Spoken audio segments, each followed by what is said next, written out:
Xeyir olsun, dəyərli dostlar. Mən Günay Abbasova, Turan Akademiyasının təlimçi müəllimi. Bugün sizə İlyasın nağılını təqdim edəcəm. Şifahi xalq ədəbiyyatı nümunəmiz olan İlyasın nağılı. Badi giriftar, hamam içində, xəlbir saman içində, dəvə dəlləkliyə ilər köhnə hamam içində. Qarışqa şıllaq atdı, dəvənin qıçı sındı. Hamamçının tası yox, baltaçının baltası yox.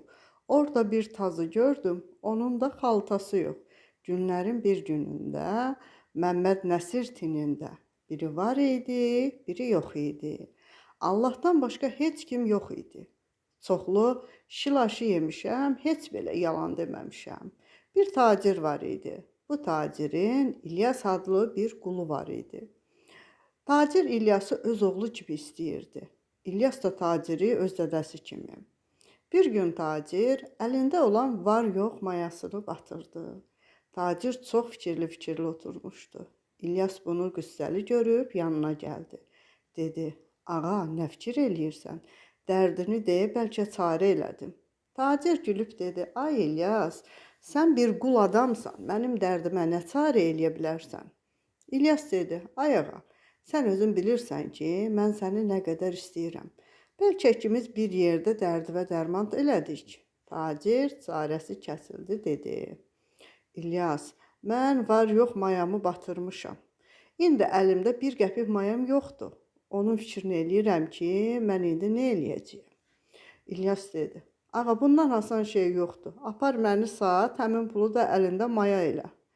Tacir gülüb dedi ki, İlyas, əvvəl mən səni çox istəyirəm. Necə sən aparım satım? Bir də ki, sənə nə pul verəcəklər ki, mən də onu əlimdə maya eləyim? İlyas dedi, ağa, mən qiymətli qulam. Mən dünyada 3 şeyi yaxşı tanıyıram. Atı, daşqaşı, adamı. Odur ki, apar məni bazara. 500 tüməndən aşağı satma. Həmin pulu gətir, əlində maya elə. Tacir biraz fikir elədi, gördü başqa çarə yoxdur. İlyası qul meydanına apardı. Kim gəlib qiymət soruşurdu, tacir 500 tümən deyib, özü də 3 şey bildiyini xəbər verirdi. Bu vaxt padişahın vəziri buradan keçirdi. Bu səsi eşidib tacirin yanına gəldi. Dedi, qulu neçəyə deyirsən? 500 tümən deyirəm. Özü də 3 şeyi yaxşı tanıyır. Adamı, atı, daşqaşı. Vəzir dedi ki, sən dəli olmusan nədir? Heç padişahın bütün qulları 500 tümənə dəyməz. Sən bu qulu 500 tümənə deyirsən? Tacir dedi. Bu qulun qiyməti hələ 500-dən də yuxarıdır. Keyfin çəkir, al. Keyfin çəkmir, alma. Vəzir gedib padişaha əhvalatı danışdı. Padişah dedi, get həmin qulu al. Vəzir 500 tümən gətirib tacirə verdi. İlyası aldı. Gətirib padişahın qullarının içinə ötürdü. Tacir də həmin pulu əlində maya eləyib alış-verişinə başladı.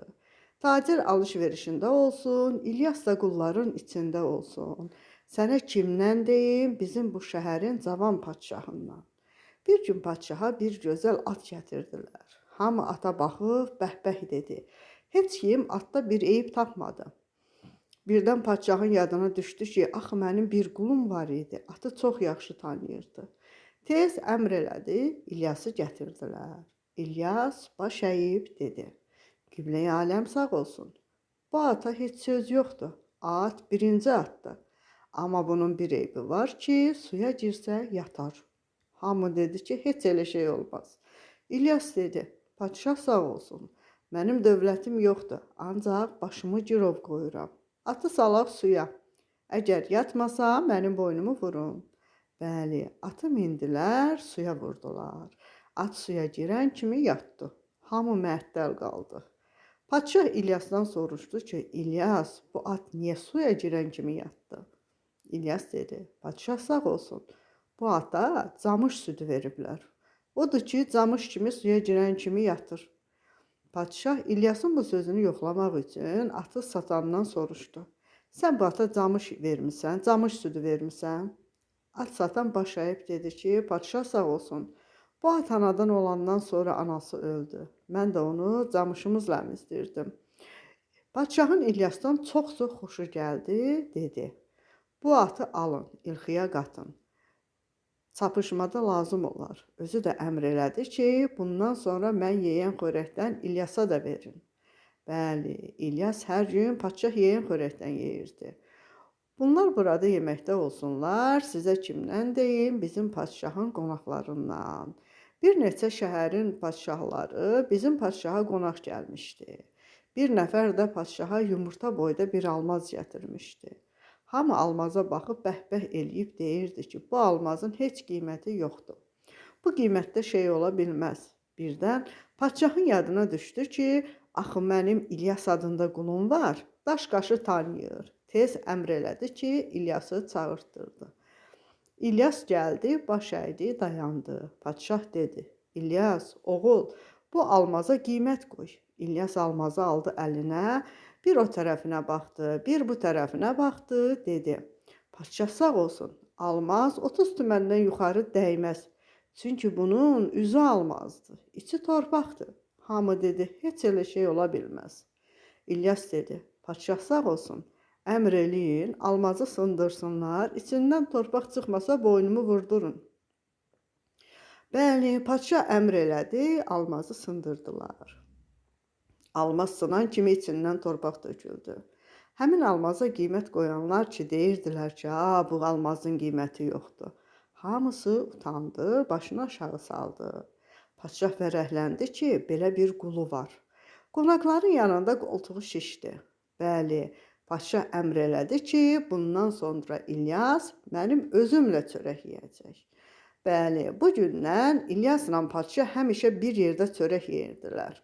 Bunlar burada yeməkdə olsun, içməkdə olsun, sənə kimdən deyib, bu şəhərdə gözəllikdə misri bərabəri olmayan bir qız var idi. Bu qızın gözəlliyi bütün şəhərdə məşhur idi. Amma bu qızı heç kim görməmişdi. Ancaq adını eşitmişdilər. Bir gün padşah fikirləşdi ki, bir özünü bu qızın yanına versin. Çox fikirləşdi, axırda belə tapdı ki, əmr eləsin, heç kim şəhərə çıxmasın. Özü xəlvətcə qızın yanına getsin. Bəli, bir gün padşah əmr elədi ki, axşam saat 8-dən sonra bir adam deşikdə qalmasın.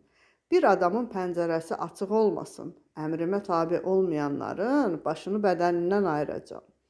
Bəli, elə ki, axşam saat 8 oldu, məmə yeyəndən pəpə yeyənə kimi hamı qorxudan gizləndi. Elə ki, biraz keçdi, padşah yavaş-yavaş evdən çıxıb, həmin gözəl qızgilə tərəf getməyə başladı. Bəli, padşah gəlib qızın qapısını döydü. Qulluqçu qapıya gəldi. Padşah dedi: "Get xanımına de ki, padşah gəlib." Qulluqçu gəlib xanıma dedi. Xanım dedi: "Get padşaha de ki, bir inəyim var, nə arıqdır, nə kök. Öldürsəm nə qədər piy çıxar." Qulluqçu gəlib xanımın dediyini padşaha dedi. Padşah biraz fikirləşdi, axırda dedi: "Get xanımına de ki, 4 vurd." Qulluqçu gedib xanıma dedi. Xanım dedi: "Get, denən xoş gəldi, gedə bilər." Elə padşah istəyirdi qayıtsın, gördü ki, bir qaraltı gəlir. Öz-özünə dedi ki, bu kimdir ki, mənim əmrimdən çıxıb şəhərdə gəzir? Yaxşı, mən sabah onun atasını yandıraram. Qoy yaxınlaşsın, bir görüm hələ kimdir. Qaraltı yaxınlaşdı, padşah gördü ki, öz vəziridir. Tez gizləndi orada olan ağaçların dalında. Dedi, qoy görün vəzir nə qayıracaq. Vəzir padşahı görmürdü, amma padşah onu görürdü. Vəzir qızın qapısına yetişdi. Qapını döydü, qulluqçu gəldi. Vəzir dedi: "Get xanımına de ki, vəzir gəlib." Qulluqçu getdi, xanıma dedi.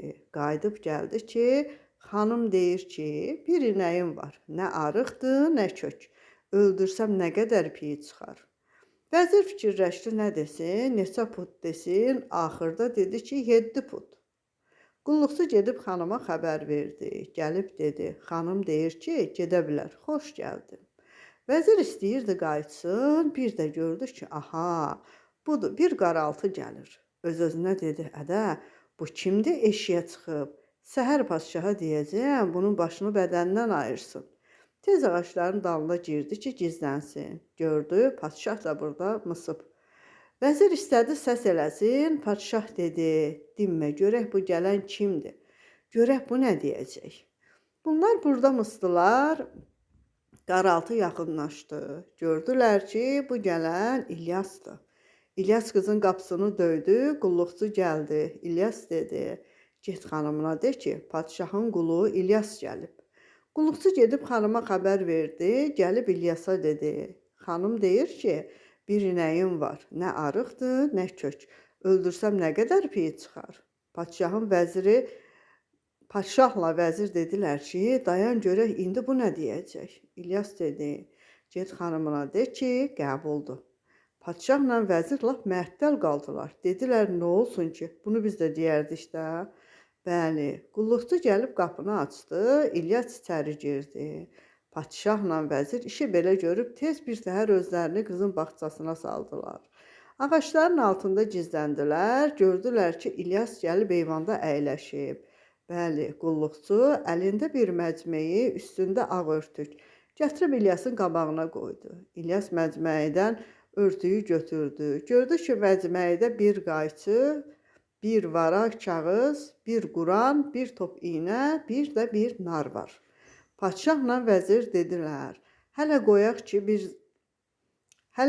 ki, biz də demişik qəbuldur, yaxşı, bəs indi bu nə olsun? Nar, Quran, iynə, qayçı. İndi ki bu sirri bilməyəcəkdik. Qoy görək İlyas nə edəcək? İlyas iynələri götürüb hamısını bir-bir narın üstünə taxdı. Sonra kağızı götürüb çıqqılı-çıqqılı doğradı.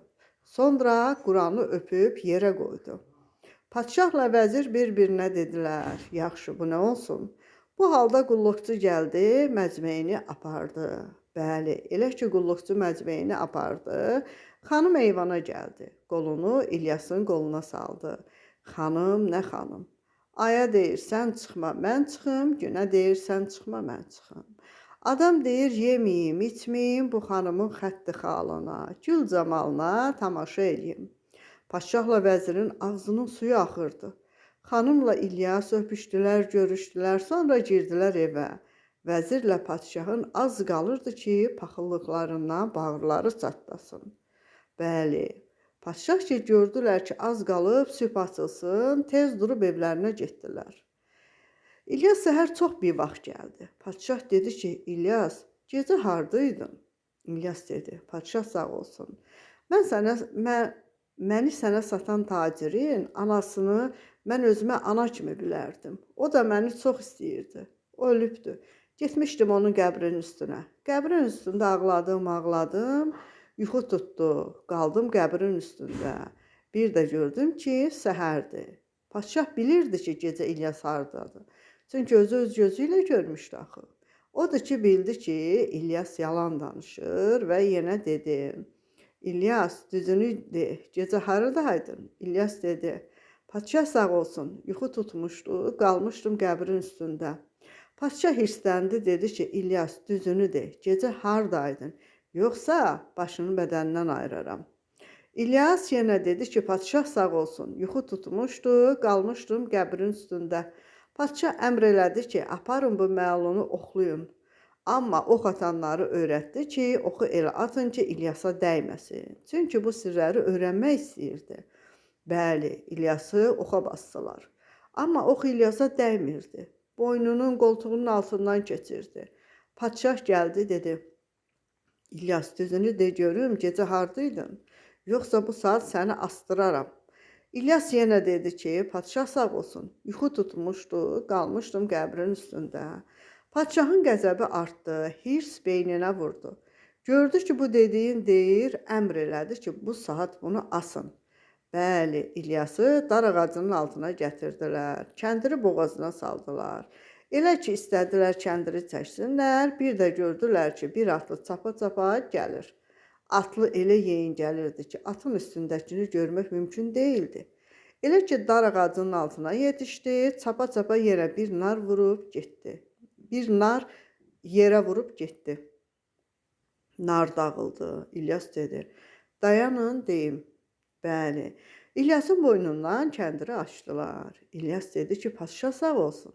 Gedək otağa, bu sirri tək sənə deyəcəm. Padşahla İlyas getdilər otağa. İlyas dedi, padşah sağ olsun.